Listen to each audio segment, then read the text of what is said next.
Adebimpe, you will regret feeding that hungry man when you become successful yourself. She laughed at her sister's warning, stirring the pot of ewedu soup for the broke apprentice tailor who had nowhere else to go. She believed love was enough. She believed loyalty mattered more than looks. She believed the man sleeping on her floor, too poor to afford fabric for his own clothes, would remember her sacrifices. 1 year later, when his fashion house appeared in Vogue and billboards across Victoria Island, he stood before cameras with a different woman on his arm. Lighter-skinned, model thin, Instagram famous. And when reporters asked about his journey, he never mentioned Adebimpe's name. Not even once. Before we continue with what happened next, if you're finding this story compelling, consider subscribing. We post new African stories every week, and your support allows us to keep bringing you these deeply interesting stories. Now, back to the story. Adebimpe was born heavy, not just in body, but in spirit, the kind of woman who carried other people's burdens without being asked. Her mother used to say she came into the world with her grandmother's soul, patient and giving, always offering the last morsel of eba from her plate. Growing up in the heart of Mushin, Lagos, Adebimpe learned early that her body would be commented on. Aunties at the market pinched her arms. This girl is growing like akara in hot oil, they'd laugh. Cousins whispered when she reached for second helpings. Boys looked past her at church, their eyes chasing after slimmer girls in fitted dresses. But Adebimpe had learned to make herself useful. If she couldn't be desired, she would be needed.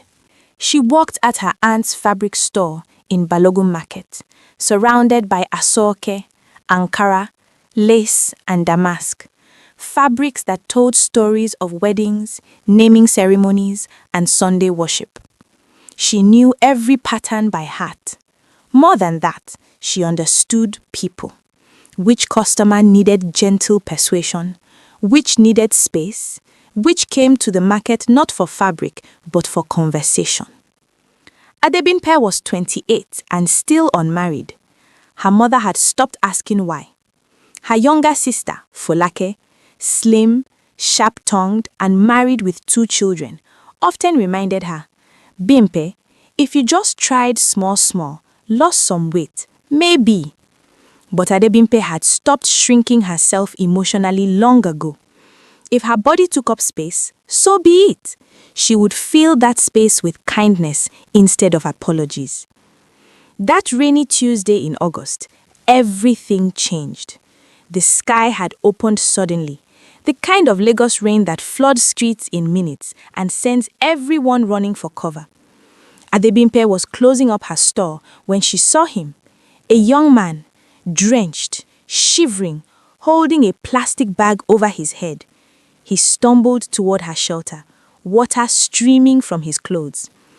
"Please, sister," he gasped, "just let me stand here small." His voice was hoarse, his eyes sunken. His clothes, faded, patched in places, too big for his thin frame, clung to him like rags. "Come inside," Adebimpe said, pulling back the tap. "You'll catch cold." His name was Tunde. Tunde Adeyemi, he said, an apprentice tailor, learning under a master in Yaba who barely paid him, who made him sleep on the workshop floor, who beat him when he made mistakes. He was 26, but looked older. Hunger and disappointment had aged him. As they waited for the rain to stop, Tunde talked about his dreams of owning a fashion house, about the designs he sketched in secret, about how he'd come to Lagos from Ibadan 3 years ago with nothing, chasing a future that kept slipping away. Adebimpe listened, really listened, and when the rain finally stopped, she did something that would change both their lives. "Come eat," she said simply. Tunde came for dinner that night, then the next night, then the next. Adebimpe lived alone in a single room in Mushin, Nothing fancy, just a bed, a stove, a small wardrobe, and a cracked mirror. But what she lacked in space, she filled with warmth. She cooked for Tunde like he was family. Jollof rice, eba and a foriro, moi moi wrapped in leaves, dodo and fried fish. He ate like a man who'd forgotten what it meant to be full. "You cook like my mother used to," he said one evening, eyes glistening. Adebimpe smiled. "Then you honor her by not wasting it." Slowly, Tunde began to share his real dreams.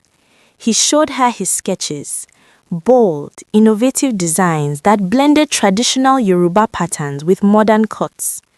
Agbada reimagined with asymmetrical hems, Iro and Buba with avant-garde draping, Gele sculptures that defied gravity.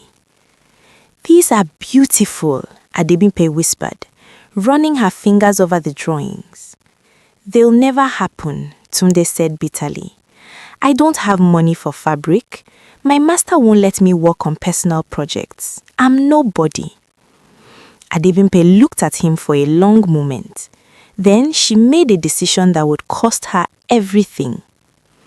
"What if I helped you?" Tunde blinked. "Help me how?" "I have access to fabric, off-cuts, remnants, damaged pieces customers won't buy. I can get them cheap or free if I ask my aunt. You have the skill. I have the materials. We could start something." Tunde stared at her. "Why would you do that for me?" Adebimpe shrugged, suddenly shy. "Because I believe in you. And because dreams shouldn't die just because nobody else can see them yet." That night, sitting on her floor with fabric scraps spread around them like a rainbow, they became partners. Not lovers, not yet, but something deeper. Two people who saw possibility where the world saw failure. Tunde worked late into the night, cutting, stitching, creating. Adebimpe brought him food, encouraged him when he doubted, prayed over his hands before he started each piece. 3 months later, Tunde completed his first collection. 5 stunning pieces that merged tradition with innovation. Adebimpe used her savings to rent a small space at a weekend market in Lekki. She stood beside Tunde's makeshift display, her heart pounding as wealthy Lagosians walked past, glancing, pausing, sometimes stopping. One woman, elegant, perfumed, dripping in gold, picked up an Iro and Buba set, examined the stitching, and asked, "Who made this?" Tunde stepped forward, voice shaking. "I did, ma." She bought 3 pieces. Then she told her friends. That was the beginning. Within 6 months, Tunde's designs were being requested, not just by regular customers, but by people with real money, bankers' wives, society women, young professionals who wanted something unique. Adebimpe convinced her aunt to let Tunde use a corner of their market store during weekdays. She marketed him to every customer who came through. She took photos of his work on her phone and posted them on Instagram, Facebook, WhatsApp groups. She became his manager, his marketer, his financier, and his cook, all without asking for anything in return. Tunde moved out of his master's workshop and into a small room near Adebimpe's. They saw each other daily. He started calling her my queen, holding her hand when they walked through the market, kissing her forehead when she brought him midnight meals. "I couldn't do this without you," he whispered one night, exhausted but happy. "We're doing it together," Adebimpe replied. But something was shifting. As orders increased, so did Tunde's time online. He started studying fashion influencers on Instagram, women with cinched waists and perfect makeup, posing in outfits that cost more than Adebimpe's monthly rent. He followed them, liked their photos, studied their aesthetics. One evening, Adebimpe brought him fried rice and chicken. She'd spent her lunch money to buy it. Tunde barely looked up. You know I'm trying to eat healthier now. All this oily food. The words stung. Since when? Since I realized I need to look the part if I want to be taken seriously in this industry. Adebimpe set the food down quietly and left. That night, she ate alone, telling herself he was just stressed. Success was new. Pressure was high. He didn't mean it. But the comments continued. Do you ever exercise? My ex used to watch her weight. If you dressed better, maybe people would take us more seriously as a brand. Each word was a small cut. And Adebimpe, who had learned to absorb pain to keep peace, said nothing. Tunde's big break came through a fashion blogger named Zainab.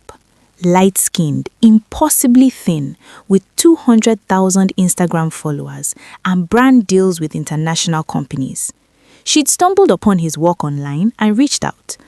I love your designs. Very Yoruba, very chic. We should collaborate. Tunde was ecstatic. Adebimpe, do you know what this means? If Zainab wears my work, I'll blow up. Adebimpe smiled through her worry.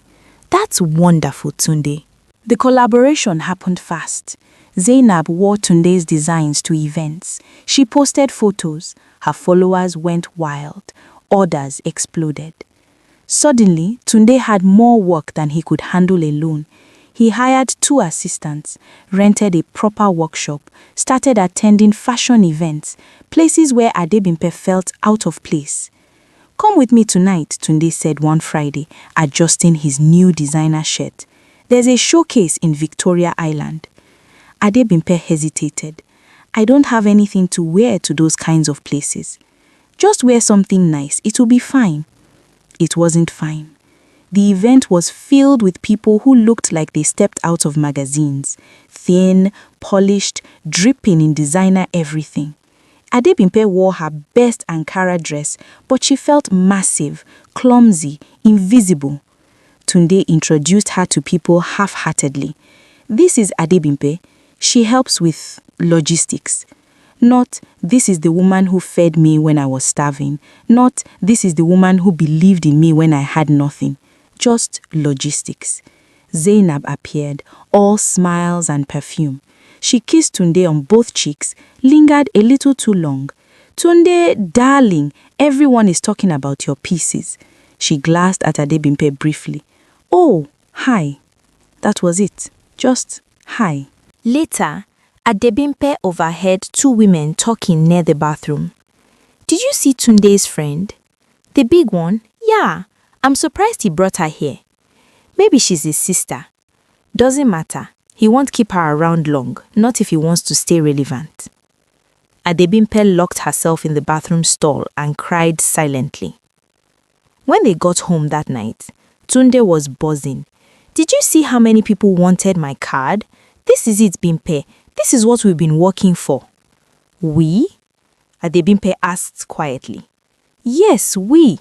He kissed her forehead distractedly. I couldn't have done it without your support. Support. Not partnership, not love. Support. 6 months after the Zainab collaboration, Tunde opened his own fashion house in Lekki, Adeyemi Couture. The launch party was covered by blogs, attended by celebrities, sponsored by brands. Tunde wore a custom suit. Zainab wore one of his gowns and stood beside him in every photo. Adebimpe was there, but only because she'd shown up uninvited. Bimpe, Tunde seemed surprised to see her. You came? Of course I came. This is our dream. His smile faltered. Right, our dream. But his eyes were already scanning the room for more important people. The final blow came 2 weeks later. Adebimpe went to visit Tunde at his new studio, carrying a pot of his favorite egusi soup. She'd taken the day off work to make it fresh. She found him with Zainab, laughing, their heads close together over a design table. When they saw her, they pulled apart quickly. Bimpe, Tunde said, standing. What are you doing here?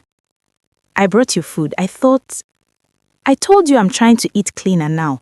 All this heavy soup and swallow, it's not good for my image. Your image. Zainab smiled thinly. Tunde and I were just going over the strategy for Paris Fashion Week. We're trying to position the brand globally. Paris Fashion Week. We. Adebimpe set the soup down. I'll go. Wait, Tunde called after her, but not to apologize. Can you return those fabric samples to your aunt's shop? I don't need them anymore. I'm sourcing internationally now. Something inside Adebimpe shattered. She walked out without answering. That night, Tunde sent her a message. We need to talk. They met at a cafe in Ikeja. Tunde arrived late, distracted, scrolling through his phone. Listen, Adebimpe, he began, not meeting his eyes. You've been amazing, truly. I'll always be grateful for everything you did for me. But things are different now. Different how? I'm moving in a different direction. Zainab and I were building something together. She understands the industry. She has connections. She fits the brand aesthetic. Adebimpe's voice came out small. And I don't, Tunde sighed like she was making this difficult. You're a beautiful person, Bimpe, inside. But look at yourself. Look at the world I'm entering. I need someone who looks the part, someone who photographs well, someone who's not fat. Adebimpe finished for him. He didn't deny it. I gave you everything, she whispered. My money, my time, my connections, my faith. I believed in you when no one else did. And I'm grateful, Tunde said. But gratitude isn't love. And honestly, Bimpe, I was never in love with you. You are convenient. The word convenient echoed in her mind long after Tunde left. Convenient. Like a tool. Like fabric scraps. Like something to be used and discarded. For 3 weeks, Adebimpe disappeared. She called in sick to work, ignored calls from her family, stayed in her dark room with the curtains drawn, replaying every moment, every meal, every prayer she'd offered for Tunde's success. She scrolled through Instagram and saw them everywhere. Tunde and Zainab, at fashion shows, at parties, on magazine covers. The comments praised them as couple goals, fashion royalty, the perfect pair. Adebimpe ate to numb the pain. Box after box of chin-chin, loaves of bread, whatever she could find. Food had always been her comfort. Now, it was her only companion. Her sister Folake finally forced her way into the apartment. Bimpe, what is wrong with you? You look terrible. Adebimpe couldn't even cry anymore. She just sat there, empty. Folake sat beside her. For once, her sharp tongue softened. He wasn't worth it, Bimpe. Any man who judges you by your body doesn't deserve your heart. But I loved him, Adebimpe whispered. No, Folake said firmly. You loved who you thought he could become. You loved the dream. But he never loved you. He loved what you could do for him. The words hurt because they were true. That night, Adebimpe looked at herself in her cracked mirror, really looked. Her eyes were swollen, her face was puffy, her body, which she tried so hard not to hate, felt like a prison. She thought about Tunde's words, "You are convenient," and something inside her, something buried deep beneath years of being told she was too much and not enough, finally woke up. Not with anger, with clarity. I was not convenient. I was a blessing he was too blind to see. The next morning, Adebimpe made a decision. Not to get revenge, not to beg Tunde back, but to rebuild herself for herself. She booked her first therapy session. She joined a gym run by a kind trainer who focused on health, not size. She started journaling. She unfollowed Tunde, Zainab, and everyone who made her feel small. And slowly, painfully, she began to heal. The transformation was not fast. There were days Adebimpe wanted to quit. Days she stared at her gym clothes and felt ridiculous. days she binged on Puff Puff and cried in the bathroom. But her therapist, Mrs. Okonkwo, taught her something powerful. Healing is not linear. Some days you climb, some days you crawl. But as long as you are moving, you are winning. Adebimpe started moving. She walked out not to become thin, but to become strong. She learned that her body wasn't her enemy.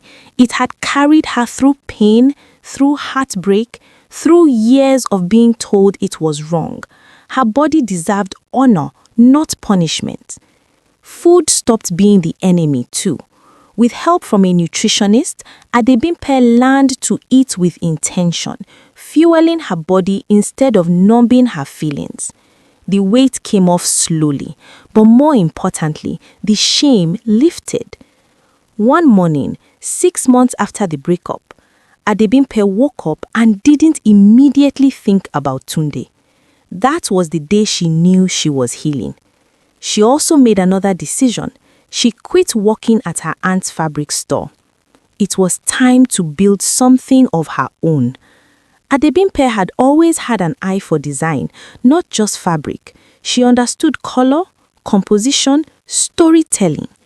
So she started a small business, Bimpe's Bridal Styling, helping brides choose fabrics, coordinate colors, and create cohesive wedding aesthetics. She worked from her phone at first, posted photos on Instagram, joined wedding planning groups. Slowly, clients came. Then more clients, then referrals. Within a year, Adebimpe had built a name for herself, not because she was thin, not because she was loud, but because she was excellent. She moved into a small office in Yaba, hired an assistant, started getting featured in wedding blogs, and one day, her phone rang with an opportunity that would change everything. Miss Adebimpe, we'd love to have you style our models for the showcase. The call came from Africa Fashion Week, one of the biggest fashion events on the continent. They needed a stylist who understood both traditional and contemporary African aesthetics. Adebimpe almost said no. The fashion world still felt like Tunde's territory, a place where she didn't belong. But then she remembered Mrs. Okonkwo's words. You don't need permission to take up space. She said yes. The week before the event was chaos, coordinating fabrics, managing models, ensuring every detail was perfect. Adebimpe barely slept. On the night of the showcase, she arrived early, dressed in a stunning Asoke ensemble she designed herself. Her hair was styled in a bold, elegant updo. Her makeup was flawless. Her confidence had won. People noticed. Who is that? She's the lead stylist. She's gorgeous. She was too focused to notice the whispers.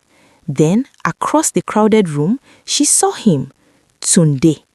He was there with Zainab, schmoozing with sponsors. He looked successful. Expensive suit, designer watch, perfectly groomed. But when his eyes landed on Adebimpe, everything stopped. His mouth fell open. The woman standing across the room, commanding attention without demanding it, couldn't be the same Adebimpe he'd left crying.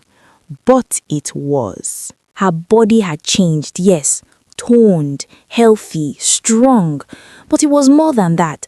Her presence had changed. She didn't shrink. She didn't apologize for existing. She glowed. Tunde excused himself from Zainab and walked towards Adebimpe, heart pounding. Pimpe, he said softly. She turned, her expression calm. Tunde? No anger, no longing, just polite distance. You look amazing. Thank you. Her voice was steady.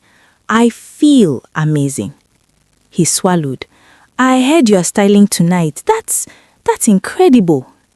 It is, she agreed. Excuse me, I have work to do. She started to walk away. Wait, Tunde called. Can we talk after the show? Adebimpe paused. About what? about us, about everything. I've been thinking. There is no us, Tunde, she said gently. There never really was. The show was magnificent. Adebimpe's styling was praised by everyone.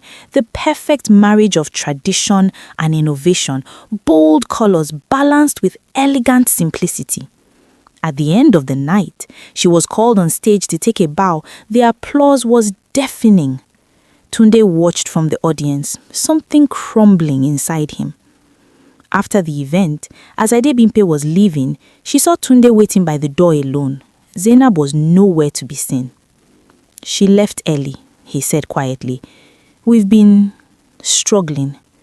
Adebimpe didn't ask why. She didn't care. I made a mistake, Bimpe, Tunde said, his voice breaking. I was stupid. I was shallow. I threw away the best thing that ever happened to me because I was too blind to see your worth. Adebimpe looked at him for a long moment. Then she smiled, not cruelly, but with the wisdom of someone who had walked through fire and emerged whole. You didn't throw away the best thing, Tunde. You revealed who you really are, and in doing so, you gave me the greatest gift. What gift? He whispered. You taught me that I don't need anyone to see my worth for it to exist. Ẹni tó bá mọ̀ yí ara rẹ̀ kò ní ṣàníyàn. The one who knows their own value doesn't need validation. She touched his shoulder briefly. I forgive you, but forgiveness doesn't mean going backward. I hope you find peace, Tunde. I already have. And with that, she walked away. Not running, not looking back, just walking forward into the life she'd built from the ashes of heartbreak. 6 months after Africa Fashion Week, Adebimpe's business had tripled. She'd styled 3 major campaigns, been featured in Genevieve magazine, and hired a team of 5 assistants. Her name was becoming synonymous with excellence in bridal styling. But more than professional success, Adebimpe had found something rarer: peace. She no longer measured her worth by someone else's desire. She no longer apologized for taking up space. She'd learned to love herself loudly, unapologetically, completely. Love found her again, not in grand gestures, but in gentle consistency. His name was Femi, a quiet architect who loved her poetry, her laugh, and the way she commanded a room. He never once commented on her weight. He never compared her to anyone else. One evening, sitting under the stars in Lekki, Femi said something that made her cry happy tears. You know what I love most about you, Bimpe? You chose yourself, and anyone who gets to love you now knows they are loving someone who already knows her worth. As for Tunde, she heard through the industry that his relationship with Zainab had ended badly. His brand was struggling. He'd made enemies with his arrogance. Adebimpe didn't celebrate his downfall. She didn't gloat. She simply understood what the elders knew. Ashiko kò ní fi ara bọ̀rọ̀, ashiko méjì ní farapa hàn. One moment of pride can destroy what took years to build. 1 year after the fashion showcase, Adebimpe sat in her office looking at the vision board she'd created during her darkest days. It said, I will never abandon myself again. She'd kept that promise, and she'd learnt the greatest lesson of all. The person who stays when you have nothing is worth more than gold. But the person who leaves when you gain everything teaches you something priceless, that your value was never theirs to determine. Ohun tí a bá fẹ́ nílé ẹni, a kì í ṣẹ̀ṣẹ̀ nílé àlejò. What you truly value at home, you don't discard when you visit a palace. She was not perfect, she was not flawless, but she was whole, and that was more than enough. This is the story of Adebimpe, the woman who learned that the greatest love story you'll ever live is the one you write with yourself. If this story touched you, if it reminded you that your worth is not determined by those who cannot see it, leave a comment below telling us, where are you watching from? Let's build a community of people who choose themselves. Subscribe to Tales by CHN Stories for more folk tales that carry wisdom across generations, from the dusty villages of our ancestors to the gleaming cities of today. Until then, remember, ẹni tó bá mọ iye ara rẹ̀ kò ní ṣe àníyàn. The one who knows their own value doesn't beg for validation. This is Tales by CHN Stories. Keep your culture alive, keep your dignity sacred, and never ever let anyone convince you that you're too much or not enough. You are exactly what the world needs. Ashe. So shall it be.